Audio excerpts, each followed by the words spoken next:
Hi, and welcome back to Color Theory. As part of today's exploration, after what we did in our previous sessions, what we are going to look at is something like this. Can colors influence people subtly? Can colors make you choose something? Can colors build a preference towards something else? All of these are things that we will try and answer by understanding how colors work. Now, basically, the way we see color is according to an entire range. We don't see just one or two colors, we always see them in association with others. Now, what you see in front of you is something called a color wheel. You might be able to identify your primary colors over here, the red, the blue, and the yellow. In addition, you are also seeing variations of secondary colors based on the amount of mixture between red and yellow, and then blue and yellow, and then red and blue. So this kind of a formation where the entire gradient of colors from primary to secondary to tertiary is put together is called a color wheel. Now the number of sections between each of these primary colors can be anything from 1 to infinite based on the number of ratios of mixing you do. But for all practical purposes, these colors and their ranges can be formed into color palettes, which is something that we saw in our previous session. But now, let's look at the colors themselves. Roughly, these colors can be segregated into two segments. The first is warm colors and the second is cool colors. They are simply named that way because of the kind of impact they have. Warm colors tend to be very heat inducing. They tend to make you feel energetic. They tend to put you in a very energetic kind of a mood. Whereas cool colors are more restful to the eye. They're more relaxing. They are softer. And their influence is also that way. So if you look at nature, all you have to do is see a landscape and you will notice that at sunset or sunrise, the sky is usually filled with warm colors and the ground and the soil and the trees and leaves together are filled with cool colors. When it rains, the sky is also filled with cool colors because the sun and its light is reduced. Now, warm and cool colors also make you feel a certain way. They are things that you can automatically choose as to whether I want to wear such bright or energetic clothes or whether I want to color my room in a certain way. These are decisions that you can make just with this simple segregation. However, there is more to the individual color themselves. Every color on its own can also create an impact. There is a reason why we decide to wear our favorite color shirt, or there's a reason why that particular product looks more attractive when you go shopping compared to everything else. Let's try and understand why that happens. Now, when you look at nature or when you look at the things around you, there are certain colors that evoke certain emotions in people. And that is something that usually any creative professional tries to tap into. For example, if you have a color like pink, usually the association is this is a very feminine color, it's very sweet, it's very sugary, it's very girly, it's very effeminate. Then you have a color like purple and the impression you get is very royal and regal, whereas blue is much more mild and soft. Green is rich and fertile. Red is either going to make you hungry because of the kind of food that you can see, or it could even be a caution symbol that reminds you of your traffic lights and says stop right there, because all of your warning signs are in red. And then you have yellow, which is such a bright and energetic color that reminds you of sunlight. But because it is so bright, it can also be seen in your caution signs that, caution, don't touch 5000 volts. Then you have orange, which is the cousin between red and yellow. Orange is a color that is equally delicious naturally because it reminds you of a fruit, but it is so bright in its current form that it is automatically seen as an extremely energetic alternative. So when you see each of these colors, you'll realize that they all have certain associations with them.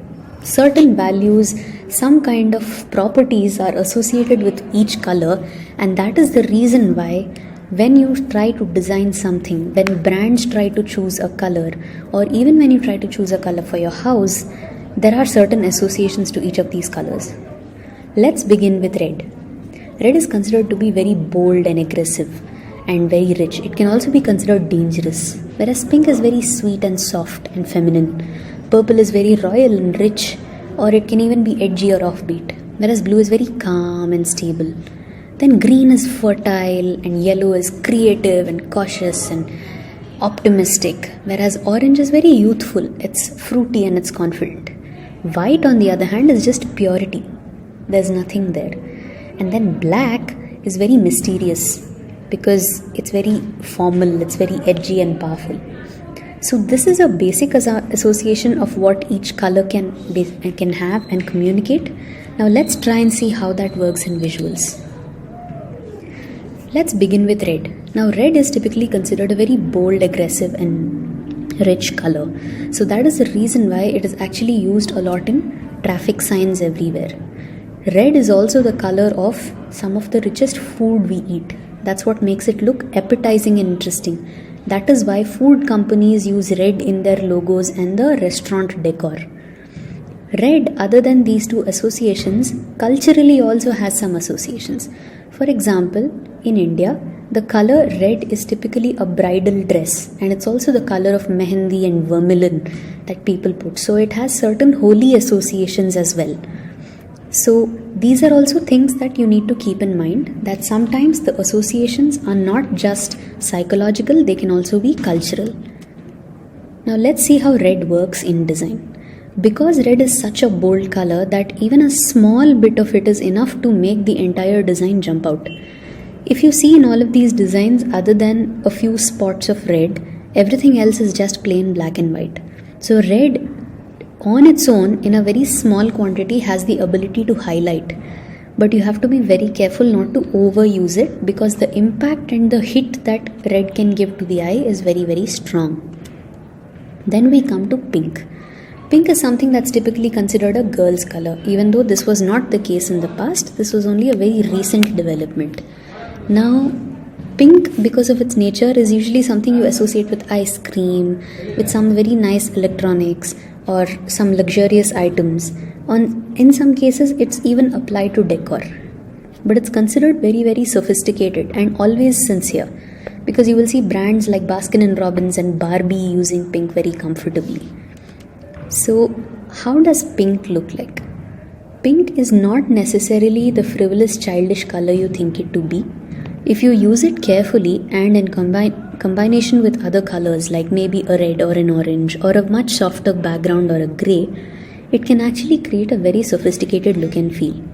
Because pink is such an eye-popping color, by using it in complete contrast with a very strong color like a black or a grey, it can be extremely eye-catching. And in fact, the result will not be childish at all, but it could be very, very mature. And then you come to purple. Purple is one of the trickiest colors to use in design. Firstly, because of its association with royalty and luxury. And secondly, it's not easy to incorporate it and combine it with other colors on a frequent basis. It does not interact with other colors in the same way, which is why you see it in the application of very specific fields such as perfume making, chocolatery. These are places where purple color actually suits the advantage of the brand. However, sometimes in graphics, one is obviously the royal touch. Sometimes in graphics, especially with neon, purple is also seen as a slightly edgy color, which is why in modern graphics, it is used to create a neon type illustration effect. So this is something that you can try with purple, but you have to be careful with how much you use it and what you use it in combination with. Now we come to blue. Blue is one of the most commonly used colors in any kind of branding or any kind of designed visuals worldwide. You will see it in hospitals because it means stability and calmness, peace and trust. And then even in religion, you've often seen it being associated with some gods.